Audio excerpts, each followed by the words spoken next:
Yo, hip hop and R&B's right here on 103.5 The Beat with Papa Keith. And we got a special guest in the building. I'm excited about this one, man. This brother came out with a song that just took the whole Caribbean by storm. I mean, everybody thought they had the big song for Carnival. And here he comes. Excuse me. I'm trying to get to the front. And that sure he did, man. Ladies and gentlemen, I'm welcoming my brother, Klassik Freskoby. Thank you. I go by the name Klassik Freskoby, the gal I'm star. Big up 103.5. Big up my dog Papa Keith. We outside fully. Yes. I just want to say one more thing about what you said. You said I took the Caribbean by storm. Now I take the world, bro. Nah, Make go sure. for it. I love that energy, man. Make you sure know, that nothing I'm knows. just talking from my personal experience. Of course. You know, what I witnessed, what You I get can me. speak to is that, you know, I saw everybody put out their songs and everybody was feeling good and like, yeah, I got it. And then, boy, you just came and just said, thank you. Yeah, man. Number one on the charts 15 weeks straight, maybe 16. Wow. Yeah. That's amazing, man. Let's take it back. Tell people where you're from originally.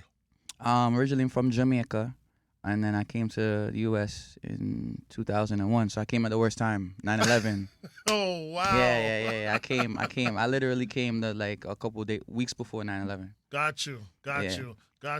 And how did the music find you? I grew up in a musical household. So my mom and dad are Jamaican. My grandparents mix up from other places, you know, like the people them look into that themselves. Right.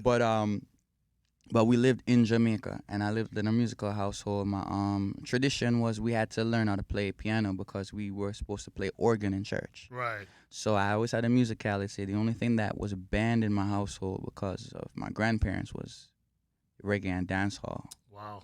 So I grew up in Jamaica listening to everything else, Except. including hip hop and R&B because they didn't understand what it said. Right. So Yeah. you get where. Yeah. That's what's up. So I find that so interesting because I think this is like the first time we're seeing like a slew of like artists that people are now getting familiar with. I hate to say new artists because No, I understand to that. yourself, you're not a new artist, I get right? it, yeah. But to the masses, you're a new artist. Yeah, I understand that concept, yes. Right. So it's interesting what I want to say because even with your story and you telling it now, and then if I think about Haitian, Yes. right? Yeah. Him being Jamaican And Asian. and We're Asian Haitian, parents, yeah. You know what I mean? Yeah. And him taking his Haitian roots and cultures and putting it in the forefront of Jamaican music. Yes, even his name, you know? Yeah, exactly.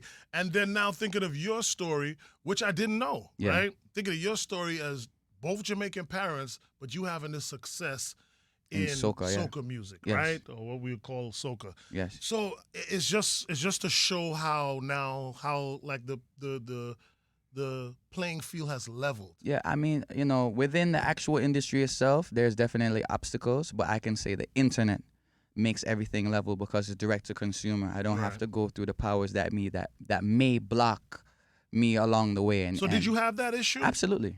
Talk about it, please. You know, there's a thing in the industry called the Soca Mafia, and Soca Mafia is a blanket term for cliques and crews that have powers in certain places and spaces within the industry, and that might be the one crew that have the radio unlocked, the one crew that have all the parties unlocked, the one crew that have all the mixes unlocked.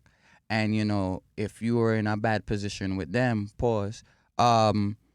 they're not gonna let you get through. It's just how it is. It's so crazy because I never thought I would get to a point where I'm listening to soca and there's cryptic diss messages in the soca. And you know, and I'm gonna bring it up because I don't, you know, my mouth has no cover. Yeah. But listening to like I'm in a good spirit. Yes. People Yes. don't know that they firing shots at voice. I don't know if that's at voice, but I've been informed that is a diss track. I don't know who it is. Well, to. if you do the math, Yeah, right? It's voice. Okay. Because they were all a group together. Okay. Yeah. Okay. You know what I'm saying? Okay. So, but I would have never thought, you know, it would get to that, you know? Yeah. So, but it's to your point that people are so frustrated, Mm-hmm. and I'm not taking a side, you know, either way. Yeah. I'm just bringing it to the forefront. Overstand, But yeah. it's to the point where people are just so frustrated that this is what we get. Yeah, I mean, good music comes from frustration, pain, and rebellion. And even though the acoustics of it may be in positivity, it comes from some type of pain. Even my biggest record before Dancer, Me Love Up Too Much. That wasn't a nice story that Right, came from. right, The right. story that came from is I had a girlfriend, and it's my girlfriend. I was living in her house, and every time before she want to go work, me want to do a little thing. Right. And she would say, "Nah, you want to do that too much." Just to find out, says she did I have somebody on the side. That's why she never Wow. want. But that phrase stuck in my head, and I felt like it would have been a good hook, so I placed it there. But Look at that. it wasn't a good story though. I know, but look at that, right? Yeah, man. She probably regretting that. Oh yeah, and I seen her the other day. You get me? She sent me a text and was just like, she was with somebody else, and she sent me a text. It's like, oh, you'll always be my heart or Yeah, something yeah. like that. I just looked at, I left that on scene, like, yeah. And what make it worse is that I know she saw me look at the phone, so I know she saw like, Saw you, yeah.